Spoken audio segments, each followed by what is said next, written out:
Hello and welcome to another Nostalgia Filled Magic the Gathering video. So we're on to our second of two videos where we're opening packs from Lorwyn block, and we're going to see what we're going to get this week. So looking forward to this. This is the set where we saw the introduction of Planeswalkers, as I mentioned in the previous video. So see if we get lucky.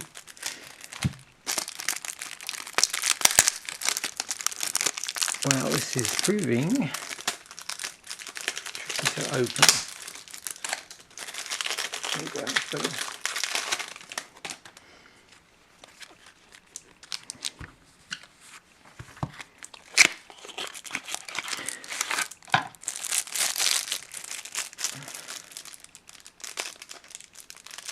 So anybody that's not seen any of the other videos or hasn't seen the tournament pack before, these tournament packs aren't a thing anymore.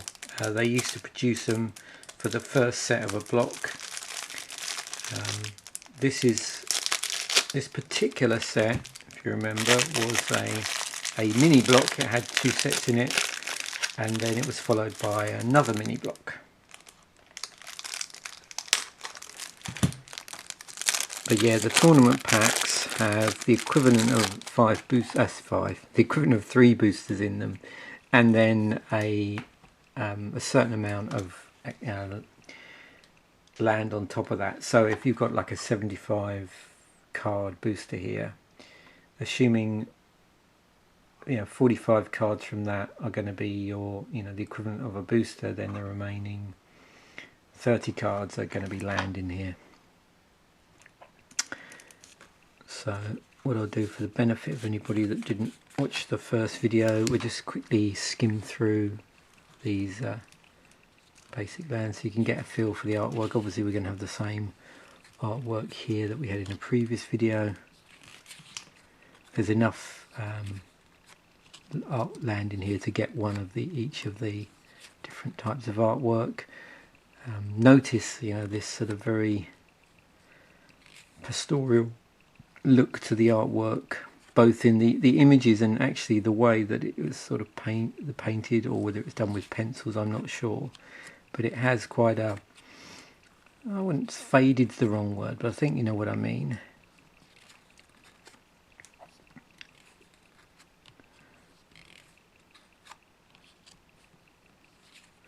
And even the swamps have stuff that's growing in them.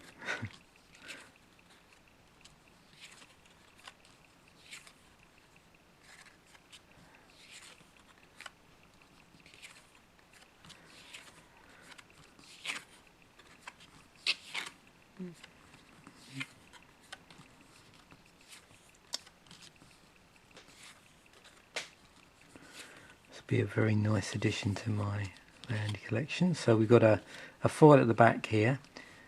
We have Sylvan Echoes, single green enchantment. Whenever you clash and win, you may draw a card. This ability triggers after the clash ends. I don't think we've seen any cards with clash on them yet. You also saw the insert last time. So what they tend to do with the tournament packs is they put a little bit of helpful information about the set. On one side they normally have some sort of advert, in this case about F&M. On the other side, because they were introducing Planeswalkers, you got a rules update about how to use Planeswalkers correctly, and then obviously there's the part about what's relevant to the set. So tribal, changed in champion, evoke, and clash. Is clash down the bottom.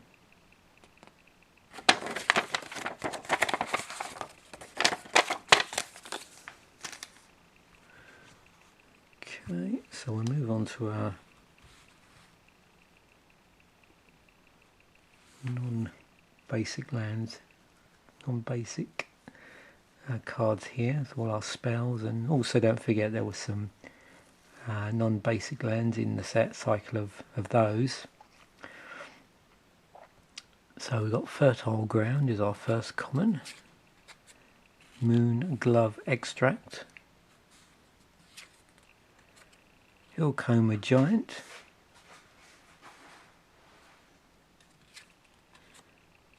Sentinels of Glen Elandra, Stink Drinker Daredevil, Dream Spoiler Witches, Battle Wand Oak,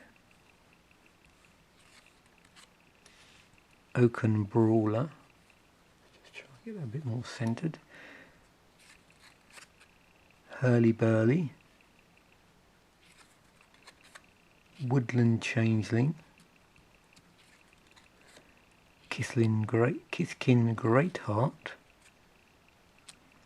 another Mole Drifter. Well, we got one I think last week, so add that to our collection. Footbottom Feast, got a Lowland Oath, Creature Giant Warrior, a Lignify, Weed Strangle,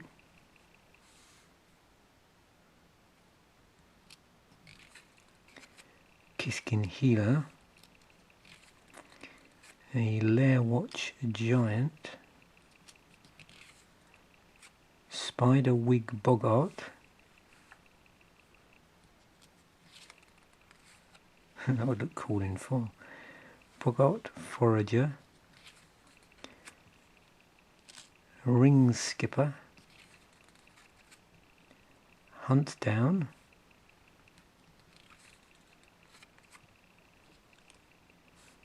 Triclopian Sight, I believe that is,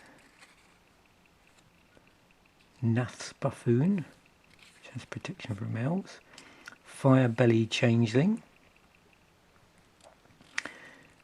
And so as I pointed out on previous week's videos, obviously a ton of tribal in here.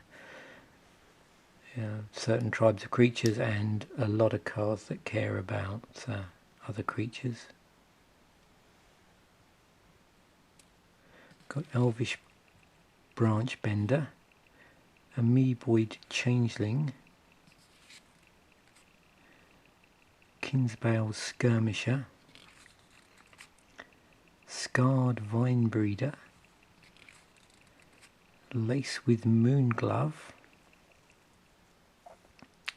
target creature gains Death Touch until end of turn, Springjack Knight,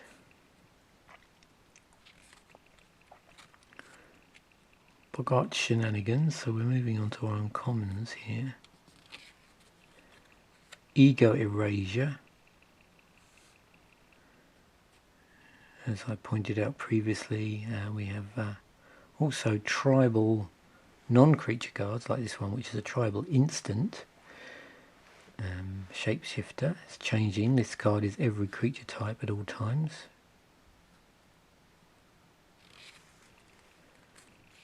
Gold Meadow Stalwart, Lamestide Weave, Hoarder's Greed, Glare Welder, Fairy Harbinger,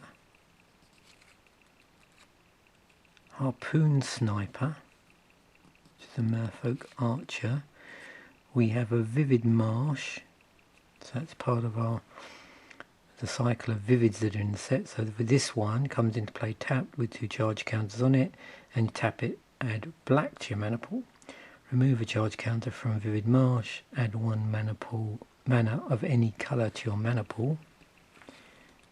We have another Shriekmaw. We pulled one last week, and well, actually a couple of these, including a foil. This has a Voke on it, so 4 and a black to cast.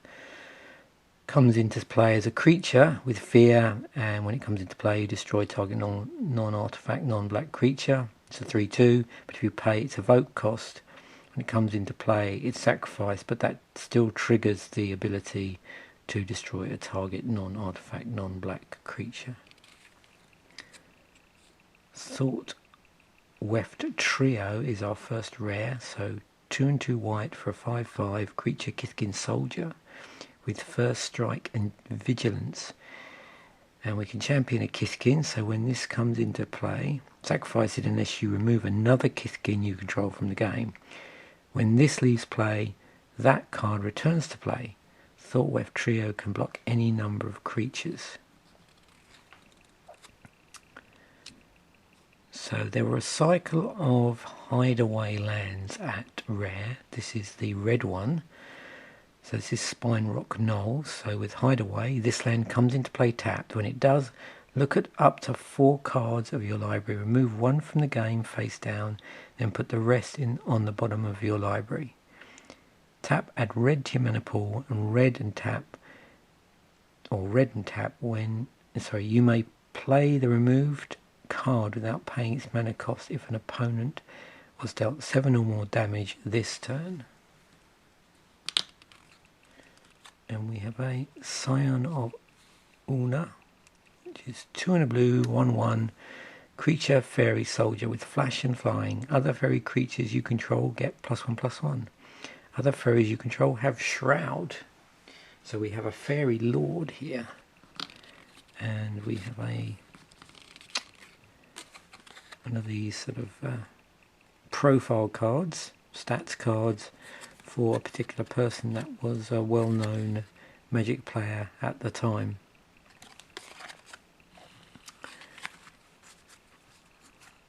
Okay, so got two packs here out of our tournament pack and 2 boosters. So we've got 2 chances here to pull a Planeswalker. Let's see how we do.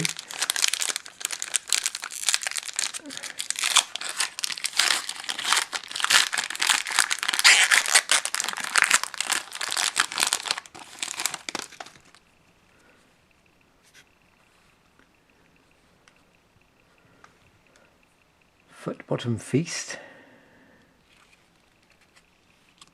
Lowland Oath, Lignify,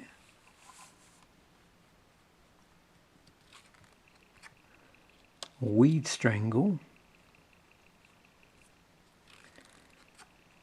Kithkin Healer, Deep Tread Marrow, Judge of Currents, that is,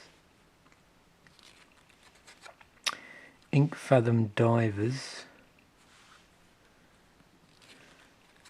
Needle Drop, Soaring Hope, Elvish Branch Bender,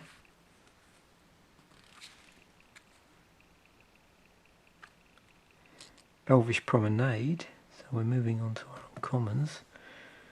3 and a green tribal sorcery elf. Put a 1/1 green elf warrior creature token into play for each elf you control. Benthic Ore, a Pollen Lullaby. We have an elemental token, and in our rare slot we have Boggart Mob. 3 and a black creature goblin warrior. Champion a goblin, so when this comes into play, sacrifice it unless you remove another goblin you control from the game.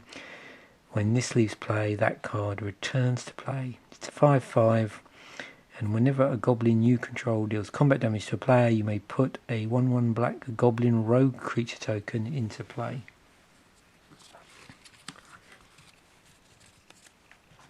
So our last pack.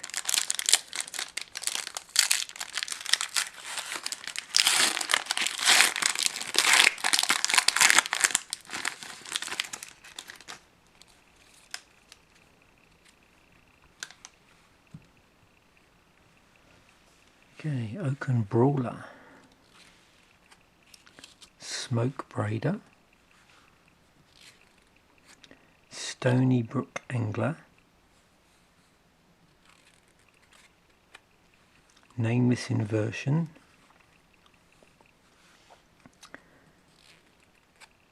Fertile Ground, Moon Glove Winnower, Flamekin Brawler, Warren Scourge Elf, Blade of Velis Vel,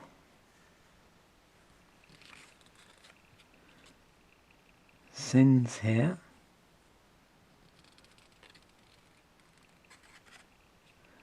Ring Skipper. Summon the School. So we're moving on to our uncommons. Got a Cloud Goat Ranger. 3 and 2 blue, 3/3 creature giant warrior. When Cloud Goat Ranger comes into play, put 3/1/1 white Kithkin soldier creature tokens into play. Tap 3 untapped Kithkin you control. Cloud Goat Ranger gets +2/+0 and gains flying until end of turn. We have a Changeling Titan with Changeling and Champion a creature on it. So we have, just teasing us here, we have a rules text for Planeswalker. There's obviously a part 2. Isn't that funny?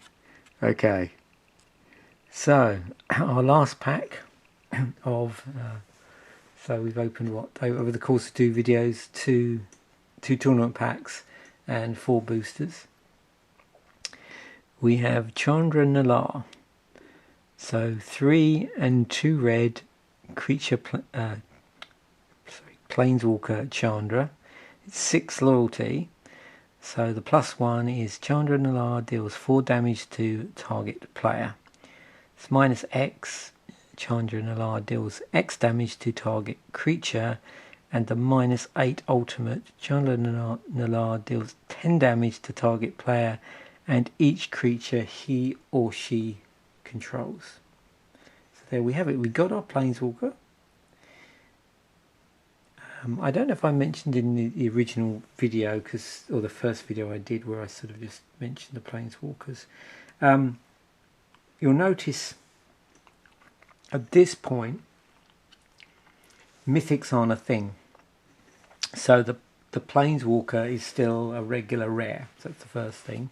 The other thing with the Planeswalkers is they were originally intended for future sight. And I think the perceived wisdom on that was, although they were pretty much ready to go, there was just so much stuff going on in that particular set that just adding another thing would push it over the edge. Not that it wasn't already pushed over the edge anyway. And the Planeswalkers in Lorwyn, the 4 there were, and this is going through in Wooburg order, was Ajani Goldmane, Jace Beleren, Liliana Vess, Chandra Nalaar, and Garrick Wildspeaker. So there we have it. Hope you've enjoyed this particular look at Lorwyn. Thanks for watching. Bye for now.